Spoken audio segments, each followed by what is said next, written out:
It was 3:42 a.m. Zara's parachute cord snapped as it deployed.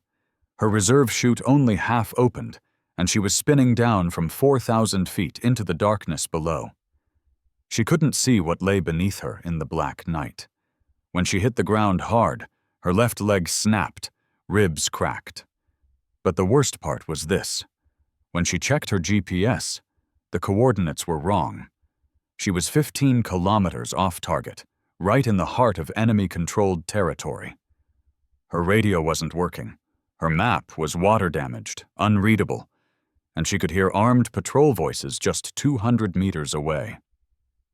This is the story about the 72 hours that started that night. Welcome to Real Heroes Stories.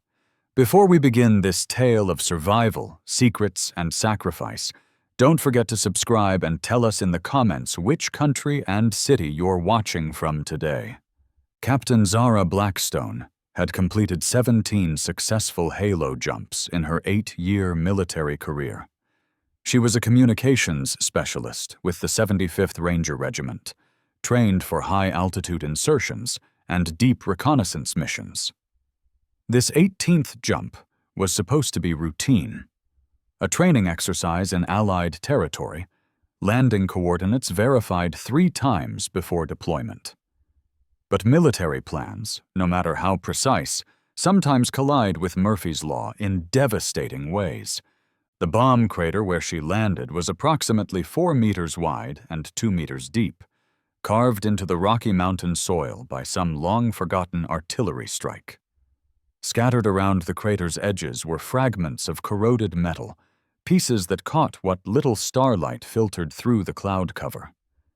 At first glance, they appeared to be debris from the same explosion that created the crater. Old battlefield remnants that littered this entire region after decades of intermittent conflict.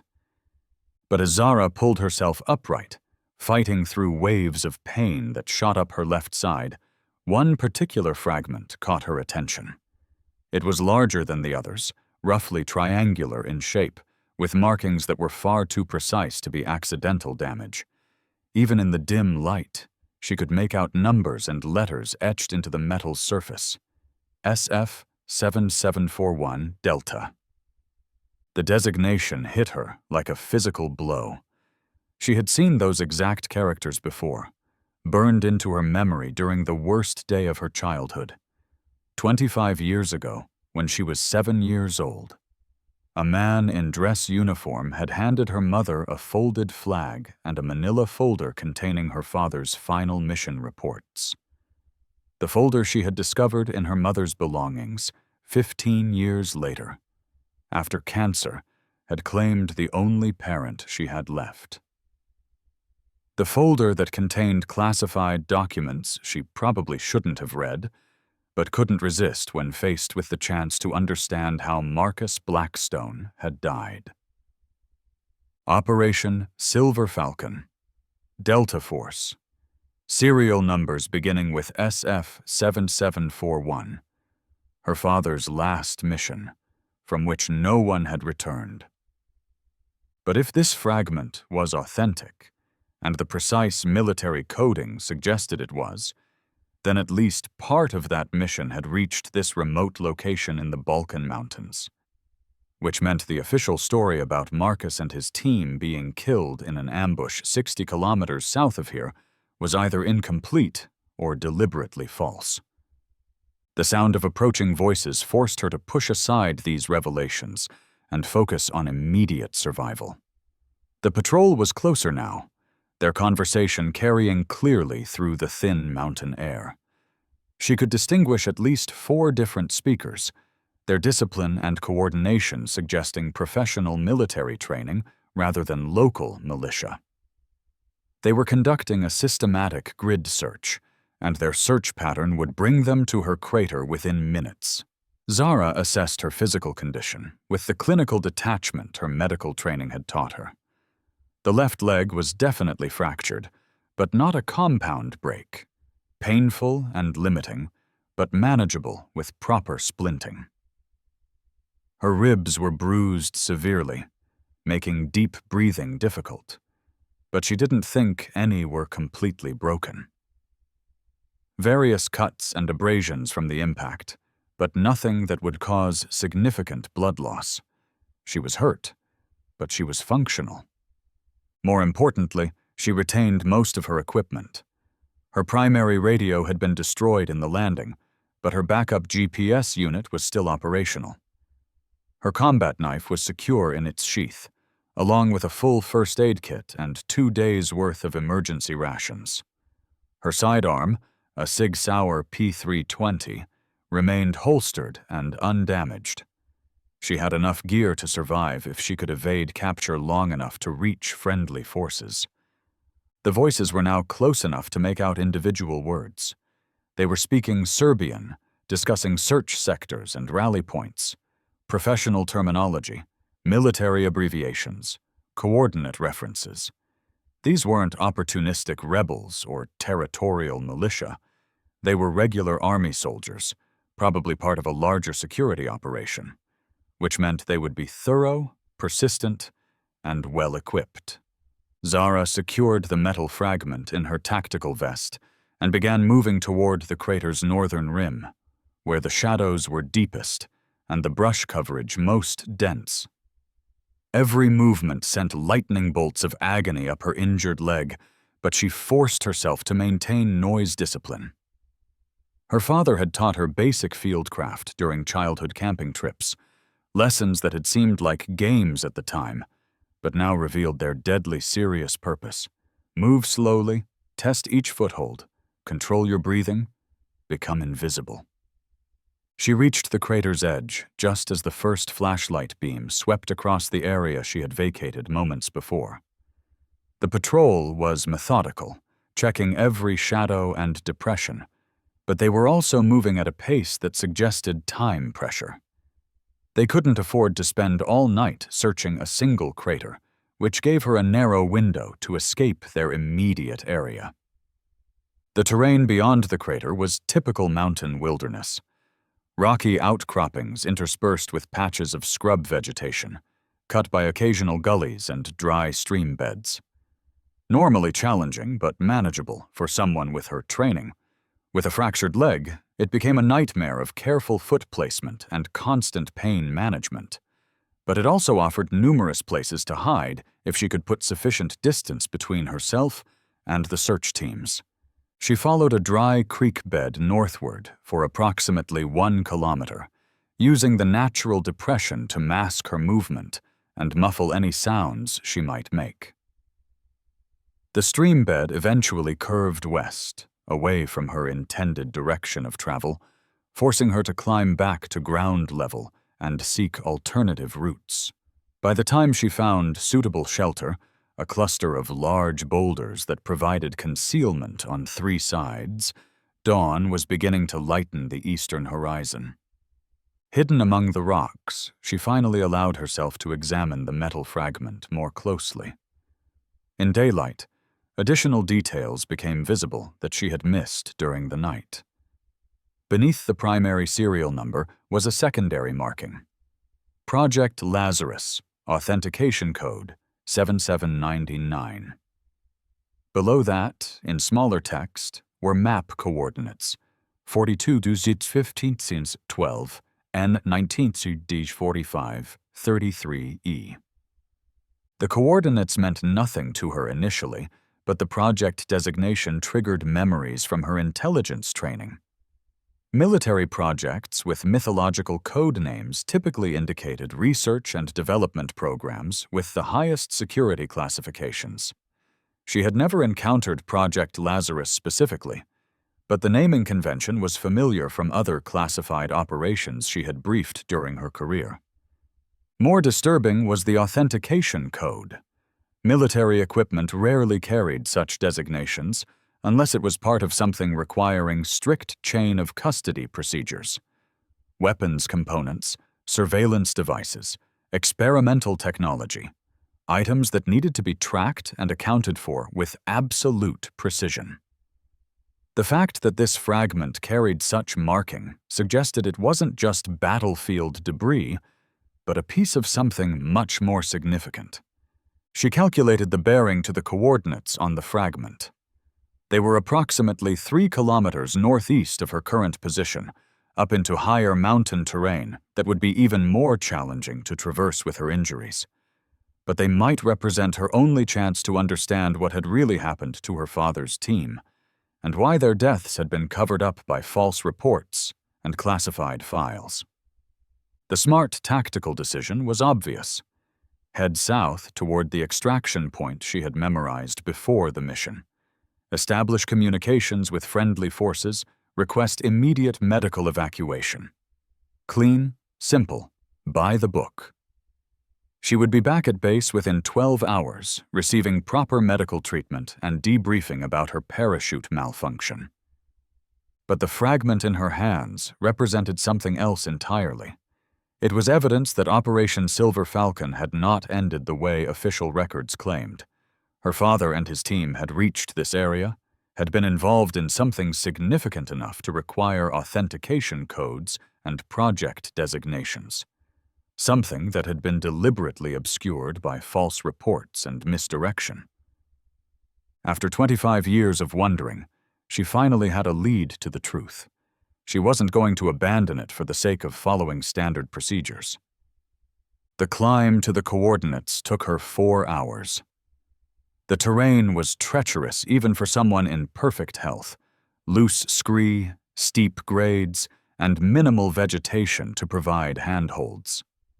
With a fractured leg stabilized by improvised splinting, every step required careful planning and considerable pain tolerance. But her father's wilderness training served her well, teaching her to read the terrain, find stable routes, and pace herself for maximum endurance. She reached the coordinate location at 1:47 p.m. Exhausted and dehydrated, but still functional. The site appeared unremarkable at first glance. A small plateau surrounded by higher peaks, covered with the same scrub vegetation that dominated the entire region. But closer examination revealed subtle signs of human activity. The rocks had been arranged in patterns that weren't entirely natural. The soil showed traces of old excavation, carefully concealed but still detectable to someone who knew what to look for. Using her combat knife as an improvised tool, she began carefully probing areas where the soil seemed disturbed. After 40 minutes of systematic searching, she struck something solid approximately 18 inches below the surface. Careful excavation revealed a military-grade storage container, waterproof and impact-resistant, about the size of a briefcase. The container was secured with a combination lock, but numbers were scratched into the metal fragment. 1-22799. October 27th, 1999. The date of her father's last radio transmission. The lock opened with an audible click that seemed unnaturally loud in the mountain silence. Inside the container was a collection of items that stopped her breathing. A handheld digital camera with military-grade encryption, several data storage devices, a leather-bound journal in her father's handwriting, and a sealed envelope marked, "For Zara, eyes only." Beneath everything else was a military patch she recognized. The distinctive insignia of 1st Special Forces Operational Detachment Delta, her father's unit. She opened the journal first, hands trembling as she recognized the careful script she remembered from childhood homework help and birthday cards. The first entry was dated October 25, 1999. Mission parameters are not as briefed. Intelligence was either incomplete or deliberately falsified. The target facility is not abandoned. It is fully operational and conducting research that violates international law. We have documented evidence of biological weapons development specifically designed for ethnic targeting. This is not a surveillance mission. This is a war crime in progress. Subsequent entries detailed her father's team's reconnaissance of what appeared to be a biological research facility hidden in a mountain complex approximately 10 kilometers from their current location.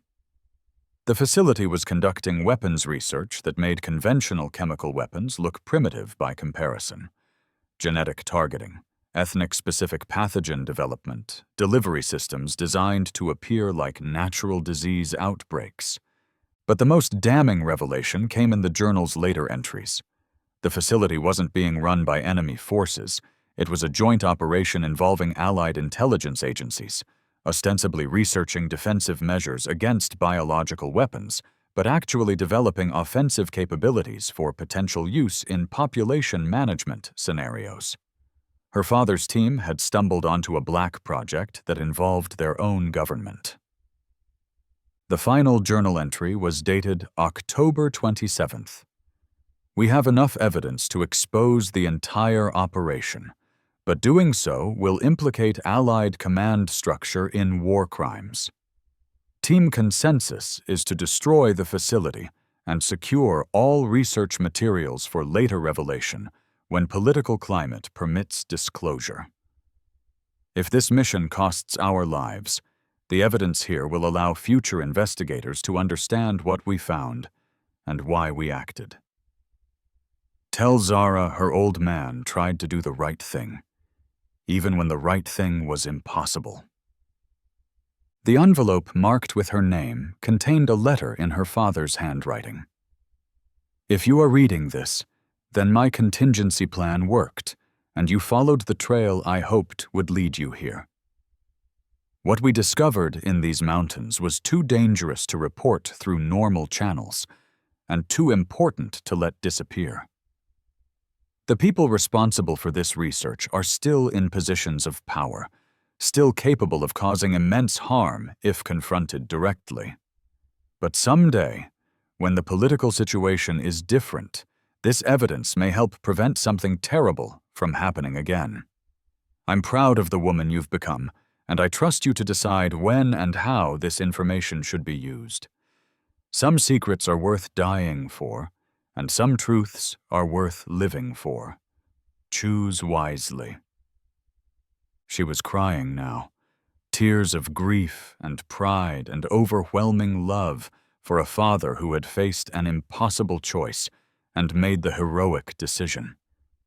He had known he was going to die, had accepted that sacrifice, but had also ensured that his death would serve a purpose beyond immediate tactical objectives.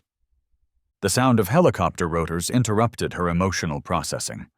The aircraft was approaching from the south, flying low and fast. For a moment she hoped it might be a rescue flight, but the engine noise was wrong for NATO aircraft. This was enemy air support, probably responding to reports from the ground search teams she had evaded earlier. She quickly secured all the evidence in her tactical vest and began looking for concealment.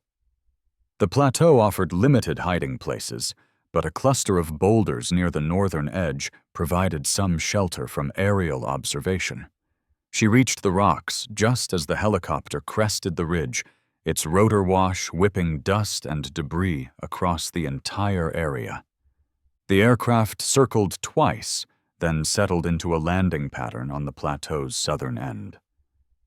Through gaps in the rock formation, she could see armed soldiers disembarking. Not local forces, but troops in unmarked uniforms carrying professional-grade equipment. These weren't random patrol units stumbling across her location. They were specifically tasked personnel, probably sent to investigate reports of unusual activity in this exact area. One of the soldiers was clearly in command, directing the others with hand signals and radio communications. Even at a distance, something about his posture and bearing seemed familiar. When he removed his helmet and turned in her direction, she nearly gasped aloud in recognition.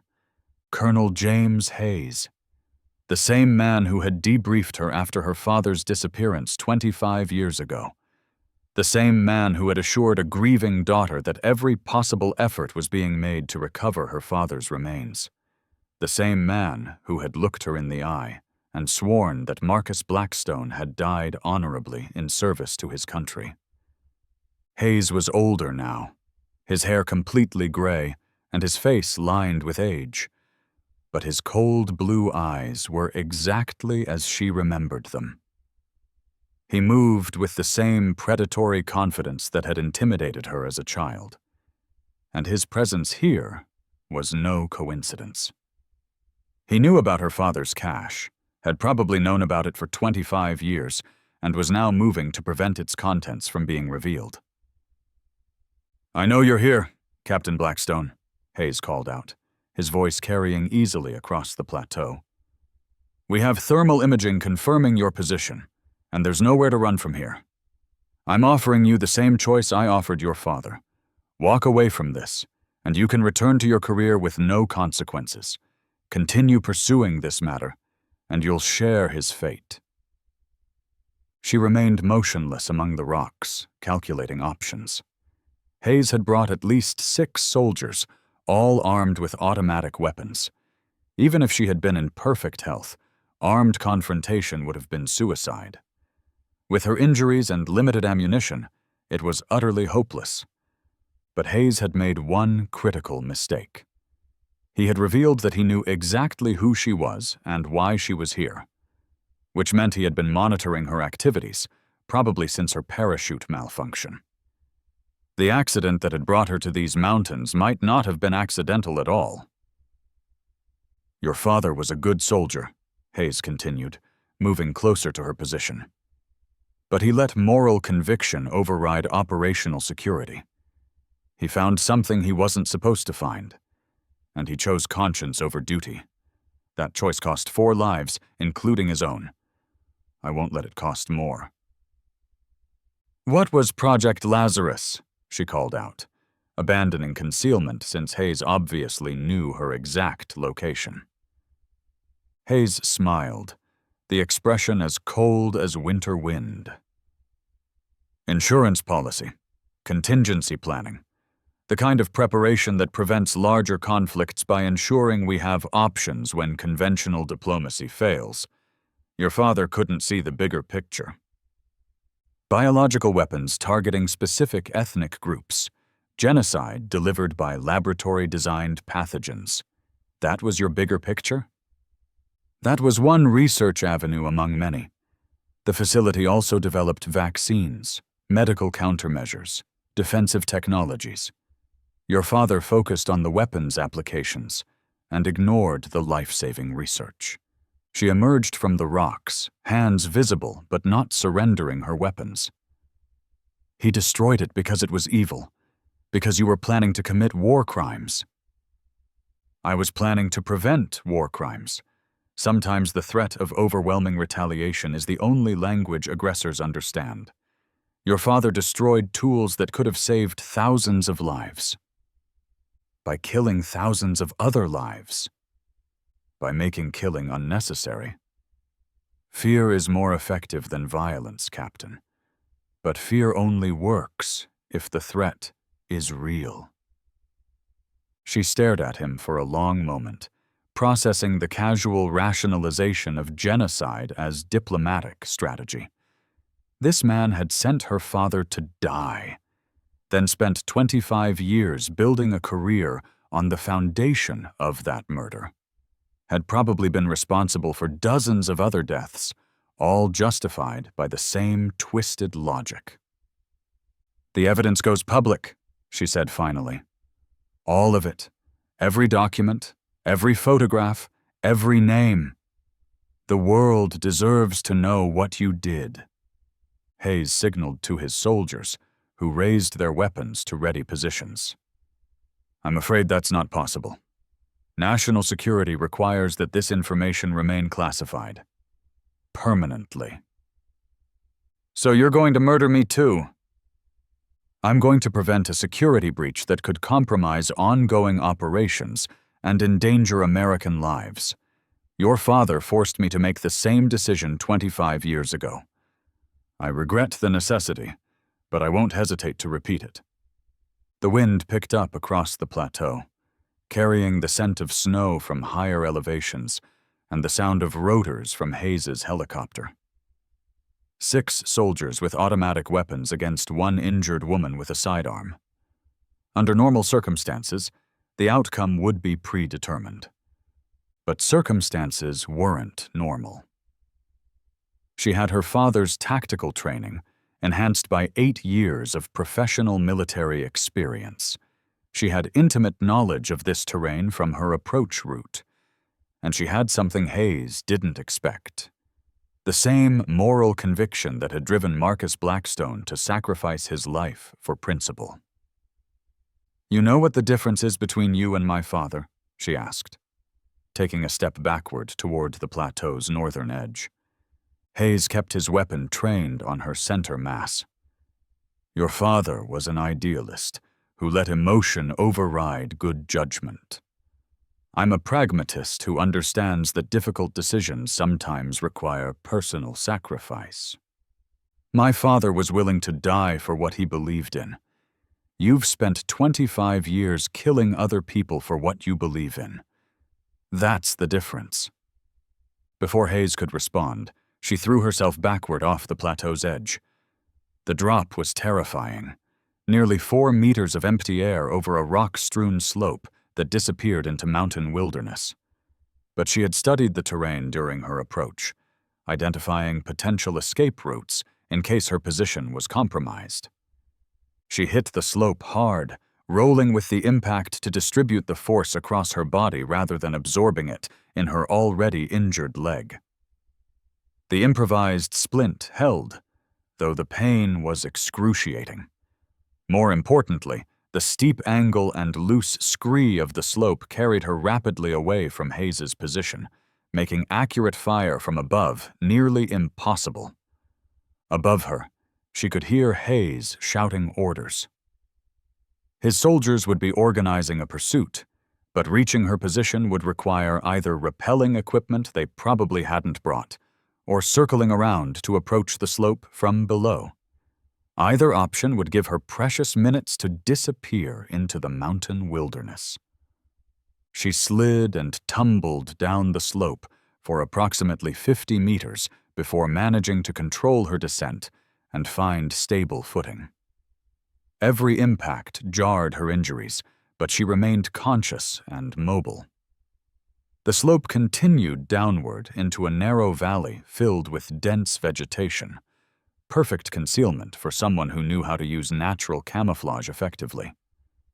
Behind her, Hayes's helicopter was lifting off, probably repositioning to cut off her escape routes or bring in additional personnel.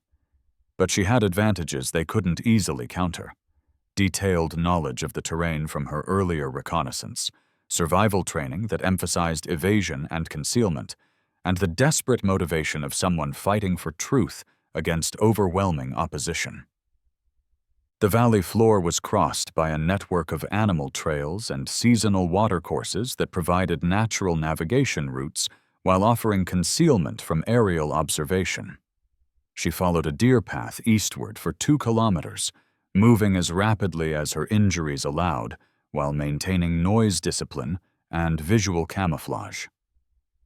By late afternoon, she had put sufficient distance between herself and Hayes's forces to risk a brief rest.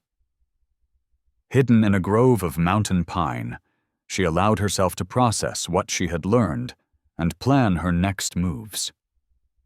The evidence in her vest represented 25 years of hidden truth, proof that her father had died as a hero rather than a casualty of enemy action.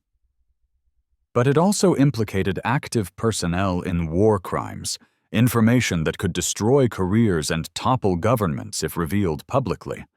Her father's final letter had counseled patience, waiting for the right political moment to expose the truth. But Hayes's presence here proved that the conspiracy was still active, still capable of murdering people to protect its secrets. Waiting might mean allowing more victims to die while the perpetrators continued operating with impunity.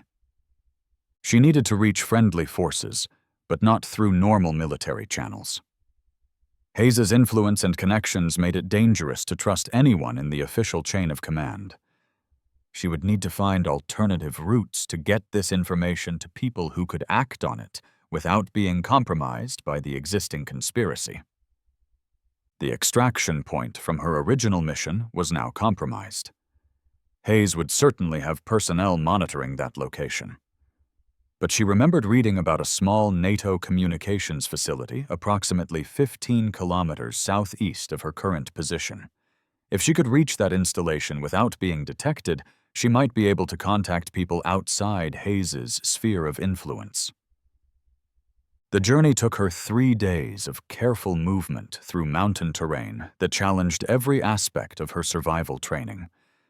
She moved primarily during early morning and late evening hours, when lighting conditions made aerial surveillance difficult, but provided sufficient illumination for ground navigation. During daylight hours, she remained hidden, using natural camouflage and terrain features to avoid detection. Her medical supplies were running low by the second day, and her improvised leg splint was beginning to fail under constant stress. But she managed to supplement her emergency rations with edible plants and clean water from mountain streams, knowledge gained from her father's wilderness education and refined through military survival courses. On the evening of the 3rd day, she reached the perimeter of the NATO facility. A small installation focused on communications relay and electronic surveillance. The base was lightly defended, appropriate for its location in Allied territory and its limited strategic value. More importantly, it was staffed primarily by technical personnel rather than command officers, reducing the likelihood that Hayes had sympathetic contacts among its leadership. She approached the main gate after dark, hands raised and clearly displaying her military identification. The guard who challenged her was young, alert, and properly cautious about unexpected arrivals. But he also followed correct procedures for verifying her identity and ensuring she received appropriate medical attention before any debriefing began. The base medical officer, a Navy corpsman named Petty Officer Martinez, provided professional treatment for her injuries while asking minimal questions about how she had sustained them. The leg fracture required surgical stabilization, which was beyond the facility's capabilities, but he was able to provide proper splinting, pain medication, and treatment for her various cuts and abrasions. More importantly, he cleared her for limited communications activity after determining that her head injury was minor and her cognitive function was unimpaired. She used that clearance to place encrypted calls to 3 different contacts: an investigative journalist who specialized in military affairs, a congressional staff member who worked on intelligence oversight, and a retired general who had served with her father before his Delta Force assignment. She provided each contact with copies of the evidence she had recovered, along with detailed accounts of her encounter with Hayes and his forces. None of them were able to take immediate action, but all agreed to maintain the information securely while developing strategies for eventual disclosure when political conditions permitted effective investigation. 6 months later, Colonel Hayes died in what was officially ruled a climbing accident in the Rocky Mountains. His body was recovered from a remote canyon where he had allegedly fallen while hiking alone during a snowstorm. The accident report noted that weather conditions had been severe and that Hayes had been attempting a difficult route without proper safety equipment. Unofficially, Zara suspected that Hayes had finally encountered someone even more ruthless than himself. The network of lies and murder that had killed her father was apparently self-destructive, eventually consuming its own architects. She felt no satisfaction in Hayes's death, but she didn't mourn him either. 1 year after her encounter on the plateau, she received an unmarked package containing a brief, typewritten note. Project Lazarus research materials have been located and destroyed. All personnel with direct knowledge have been reassigned or retired. Recommend monitoring situation, but taking no further action at this time. The note was unsigned and untraceable, but it suggested that someone with significant resources had been addressing the conspiracy she had exposed. 2 years later, she received another package containing a small metal fragment, similar to the one she had found in the crater. This fragment bore the inscription, Project Lazarus, Phase Final, Terminated. A handwritten note explained that the biological weapons research had been permanently ended and all related facilities had been dismantled. The handwriting was unfamiliar, but the military formatting suggested it came from someone with extensive experience in classified operations. 3 years after the events on the plateau, she retired from active military service and began working with veterans organizations that helped families obtain information about missing service members. She never discussed the specific details of her father's death, but she helped dozens of other families navigate the bureaucratic maze that surrounded classified operations and disappeared soldiers. She kept her father's evidence secured in a safety deposit box, along with the additional fragments she had received over the years. Physical reminders that some battles continue long after the shooting stops, and that victory sometimes requires patience measured in decades rather than days.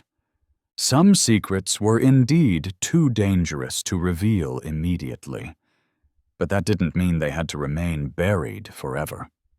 Truth had a way of emerging when conditions were appropriate, when the people responsible were beyond retaliation, when disclosure could prevent similar crimes rather than merely punishing past ones.